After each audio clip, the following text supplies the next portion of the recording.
Hi everyone. So welcome back to this second part of lecture 3. And so in the first part of the video, we basically discussed this problem of A and B species dissolved in a liquid. So we could use constant rho and pseudo-binary assumptions. And there was an nth order reaction such that the surface reaction was given by RAS is equal to Ks C a raised power of n. I had forgotten to mention this detail. That was the rate law that was basically assumed when I derived. So first the boundary conditions, first the governing equations showed that you simply get the second derivative of Ca and Cb to be zero. Then the first boundary condition was simply the constant value. Then the second boundary condition was basically using interfacial balance, where there was a negative sign because of consumption of A for the rate law. There was a positive sign for consumption because for generation, positive sign for generation for B. And then we basically non-dimensionalized the equation using these variables and got results in terms of time Kohler number, theta, and so on. So the objective of this problem is to really solve these equations. And so we'll basically use solve BVP like we have been doing for a while now. And hopefully this is now you're getting into the mode. So let's start to do what we have been doing. So we'll define as y0 as theta a, then dy0 by dx is equal to d theta a by dx is equal to y1, right? Then basically we'll say dy1 by dx is equal to d squared theta a by dx square. This is equal to 0. So this is our first set of equations. And the second set of equations is we should say y2 is equal to theta b. Then we have dy2 by dx is equal to d theta b by dx is equal to y3, and dy3 by dx is equal to d squared theta by dx square is equal to 0. So the form that Python code expects is this. So Python code expects dy0 by dx is equal to y1, dy1 by dx is equal to 0, dy2 by dx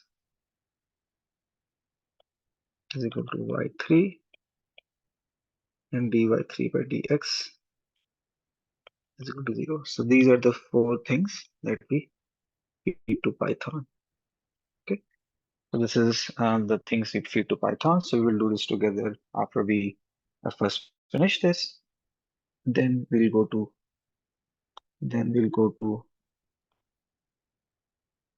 so these are the governing equations. We'll go to boundary conditions. Okay. So our A is the x is equal to 0. So remember there is ya and yb. So ya represents x is equal to tilde equal to 0, and yb represents x tilde equal to 1. So left to right, ya to yb. So that's how we will define our grid. So to do that, we'll say ya. So we know theta is, let's maybe start simply. So theta a at x is equal to 0 is equal to 1, which implies ya of 0 minus 1 is equal to 0. And we have theta b at x is equal to 0 is equal to 0. So is equal to 0. So this implies ya of 2 is equal to 0. So remember, these is the form that we expect of given the boundary condition. And then now we have d theta a by dx. X tilde, actually this is x tilde. So don't be confused, these are all x tildes. Apologies if this got you confused. Everything is x tilde. Okay. This is just a non-dimensionalized x, so hopefully that didn't confuse you. Is equal to 1 is equal to dA, damp Coulomb number, which is a parameter that we haven't defined yet. Theta A is power of n. N is also a parameter. And x is equal to 1. So if you think about it, this implies this is yb of 1, because this is yb, right? Yb of 1, sorry. The 1 means this is d theta over dx. That's why I'm doing this. Yb of 1 minus dA yb of 0 to the whole raised power of n is equal to 0. Okay, so this is essentially our what will feed to the Python. Then we have next we have d theta by d by d. Actually, apologies, there was a negative here. So this actually should be a positive. Okay. Then we have d theta by dx by dx is equal to x equal to 1 is equal to dA into beta into theta a raised power of 1 equal to 1. So this is now d theta by dx is y3. So this is yb of 3 minus beta times dA times yb of 0 raised power of n equal to 0. So this is also what Python expects. Okay. So let's code this, and then we will start to see if this makes any sense or not. And so let's maybe go here and do it together. So remember, we have been coding this, so hopefully you can follow along. So let's create a quick title for this. So I'll just basically copy paste this file, and then we can discuss how to do this together. Okay. So this is 23, and this is Python practice with BVP for surface reactions, right? So this is what we'll be using. So we have 4 variables now. So remember, see here. So y1 0, y3 0, y1, then we have 0, y3, comma 0. So we have 4 things for functions. Then BC for boundary conditions are on the, let's maybe do it like this. Yeah. Boundary condition, the shaded part is now there. So we have y is 0 minus 1. Then we have ya of 2. Then we have yb of 1. And I'll come to this dA. Okay. And I believe there is an np.power is a formula which we can use for yb of 0, comma, and this is for the exponent. And then we'll have one more,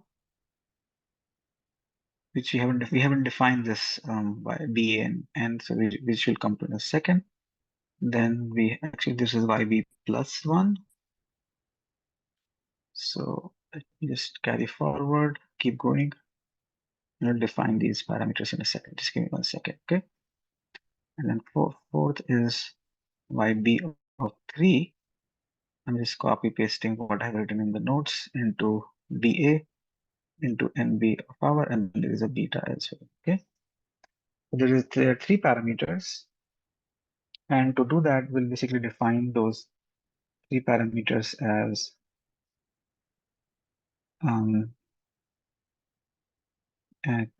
dA and beta as args. Okay, so basically what I'm trying to do here is I'm defining these parameters using this variable args, and I'll explain to you how do we handle this in Python in case you're not familiar. It's not that difficult, but just to remind you, we have done y10, y30. So y10, y30. And for the boundary conditions, it was ya0 minus 1, y0 minus 1, then ya2, then ya. Oh, it seems like I actually copied once more than I should have. So we can just delete this one. So yb1 plus dA into np power of yb0 comma n. So dA into np power. So you can see the cursor here. Then yb3 minus beta into dA into np power yb0 comma n.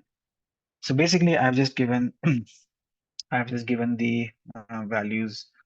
I'm just copy pasted essentially what was written on the iPad. We can go from 0 to 1 with 50 points. That's fine. We'll do 4 because we are solving for 4 variables. Then here comes the catch. So when we are writing for how to do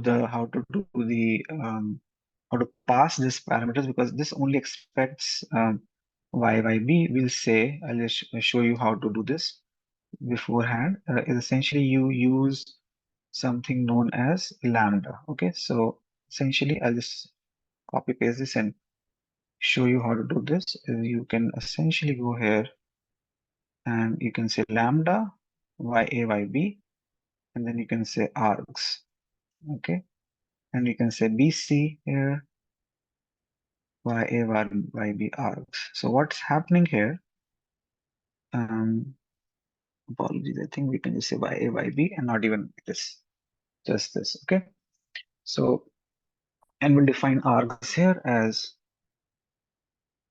dA and comma beta, and we can define m as 0, dA as 1, beta as 1. Okay, so what we are saying really here in this line here, if you see the part that I've highlighted, is that we only care about y and yb. Those are our original parameters, but arguments have been passed so that you can also basically change variables if you would like. So that's essentially the way this works. Okay. So if let's say if you had 4 parameters, you just add dA and beta 1, beta 2, and simply has arguments. You can also pass them separately. I just prefer to pass them together. So these are essentially our parameters in the system. And so the lambda allows you to specify, allows you to basically say the original form was y and yb. Look, these variables y and yb correspond to the original variables that you were expecting, but I'm additionally passing these extra variables arguments, okay, parameters in the system. So I found this pretty handy, pretty useful to use it like this. If you would like to try, I have generally found it to be useful. Theta A is this, and then theta B is y2. Okay, so this is what we expect.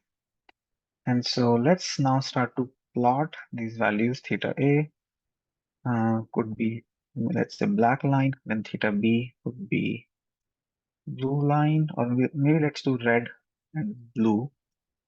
And then we can say theta A of X, theta B of X, okay? Again, I have not done this before, so let's see how this looks. And we'll see, what the solution comes out. And let's see if this works or if maybe we have made a mistake somewhere.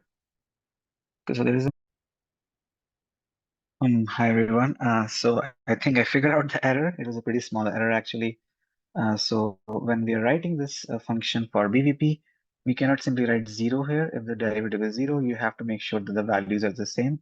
So I just multiplied it with 0 into y1. You can multiply with y2 or y3, doesn't matter.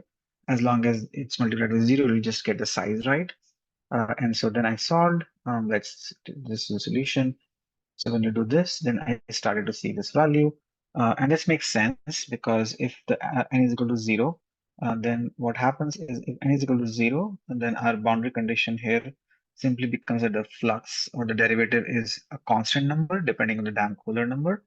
And so we did get the right answer, at least for n equal to 0. So now let's do n equal to 0, but let's do 0.1. So you see for a damped Euler number equal to 1, we're going from 1 to 0 and 0 to 1. So now let's do 0.1. It should not decrease as much because we're decreasing the reaction. So we only go from 1 to 0.9, 0 to 0.1. So that's also, again, a good sign. It's linear, which is what we expect for zeroth order reaction, because zeroth order reaction simply becomes YB1 is some constant number. It doesn't depend on the value of YB0 anymore because anything to the power of 0 is a constant. But now let's do maybe d equal to 1, but order n equal to 1. And let's see what happens. Okay, so we still see linear value, which is again expected. Linear value should be expected because it's still d square c over dx square is equal to 0. But it doesn't go to, if you can see, if n equal to 1, you don't go to 0 actually. We were initially going to 0. We are starting to see a small drop, which actually is not too bad. It also makes sense if you think about it. It makes sense because you have dA times theta raised to the power of n. And because theta is always going to be lower than 1, you're decreasing the reaction in some ways. So you're dropping lower than that. So you do start to see this. And now let's see what happens with 2. We should expect an even lower drop because we're taking another extra power. So yeah, we see even lower drop. So we can go n equal to 4. We should see even lower drop and so on and so forth. So this is good. This is something that is working. And now if you're being careful, you will notice that theta A plus theta B tends to be somewhat constant. So if I plot theta A plus theta B, it basically seems to be always constant. It always comes out to be 1. And why is that? And that is happening because if I go back for a second to the iPad, into the iPad, if you notice that my derivatives here for A and B, if I add them, they'll cancel out for beta equal to 1. If I basically am saying for beta equal to 1, for beta equal to 1, d theta by dx plus d theta b by dx is equal to 0. So what happens at x tilde equal to 1 is both the derivatives add up to 0. So essentially, the theta a plus theta b essentially just becomes a constant number. You can solve this for yourself because it just becomes equal to 1 because that is the value at the left boundary. This takes a little bit of work, but we can use this boundary condition to directly solve for theta a plus theta b. But this is only true for beta equal to 1. So what we can do now is we can try to change the value of beta. Let's change the value of beta to 3 and then see if we still get the value of 1. Again, I haven't done this. Let's see what happens. We don't. Now we see theta plus theta b to not be equal to 1. It's actually increasing. So this number is now nonsense because this will not become simply 1. And you start to see this, crisscross with each other. Value is going to change. This was at order 4, so we can go to order 2.5 and then see a different result. But all of these results, as you can see, are becoming different when you are having a different beta value. So this was essentially a code where we could pass the parameters. And as I made a mistake, you have to multiply with the array here to make sure you get the right sizes.